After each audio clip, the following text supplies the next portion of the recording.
All right, let's bring in Arkansas Republican Senator Tom Cotton. He's a member of the Select Committee on Intelligence. Senator, why don't you just weigh in on Jillian's report there?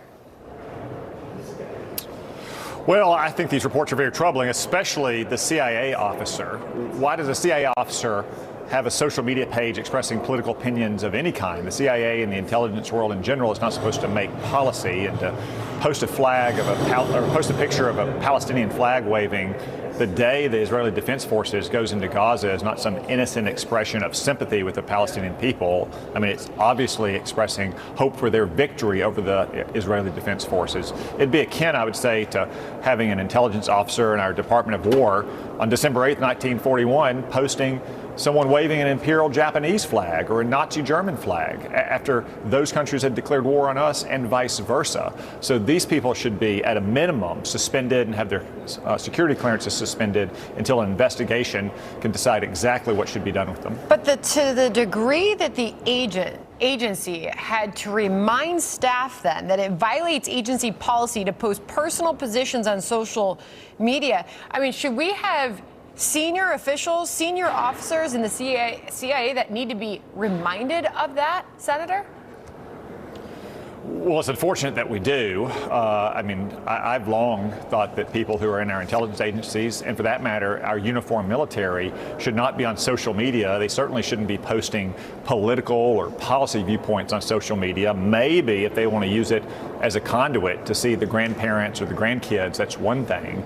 But to have intelligence officers and military officers on social media expressing political and policy views, in my opinion, that runs contrary to their commitment to give nonpartisan, unbiased viewpoints and assessments to the policymakers, the people who are elected to make those decisions for the people of the United States.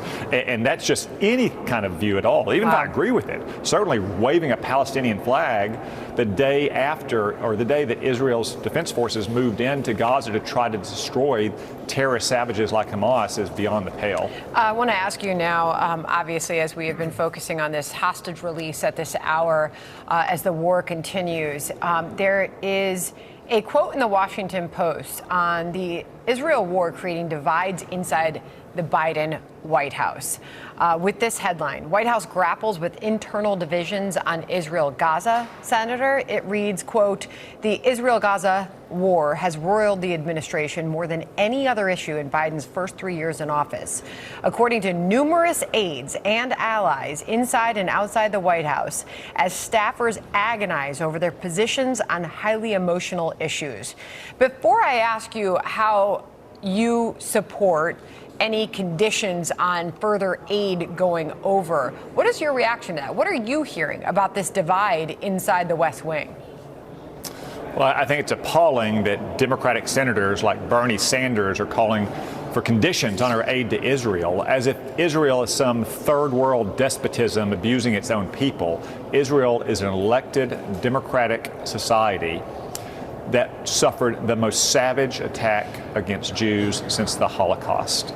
And the divisions you see now in the Democratic Party is because Democratic leaders like Joe Biden and Chuck Schumer have allowed a growing anti-Semitic wing to rise in the Democratic Party. Chuck Schumer gave a big speech on anti-Semitism on the Senate floor today. That's great, but where's the action? He didn't call out Bernie Sanders by name for saying that we should condition aid to Israel. Yeah. They've looked the other way for years, while you had campus radicals who then went on to positions in their own offices in the Senate or in the administration of Barack Obama and Joe Biden saying that we should boycott Israel. And now all of those chickens are coming home to roost for the Democratic Party for allowing this growing anti-Semitic wing to fester in their party.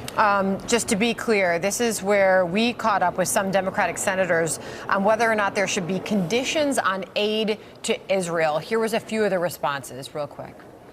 Israel's an ally, a friend, so no. I would oppose conditions that, in effect, straitjacket the Israeli government. Well, there are conditions, of course, for anyone who receives military aid from the United States. Just a real quick response to that, Senator, before we let you go. Well, I'm pleased to hear some Democratic senators saying that we shouldn't condition aid to Israel as if it's a third world despotism. But more of them need to push back firmly against their actual colleagues. This is not some idea of campus radicals or intellectuals. It's their colleagues, people like Bernie Sanders. And they need to say that we should move on to pass the Israel aid bill that is on the Senate floor, that has already passed the House of Representatives, yet Chuck Schumer and every single Democrat voted not to send it to President Biden just 2 weeks ago. Senator, appreciate you coming on today. Thank you so much. Thank you. All right.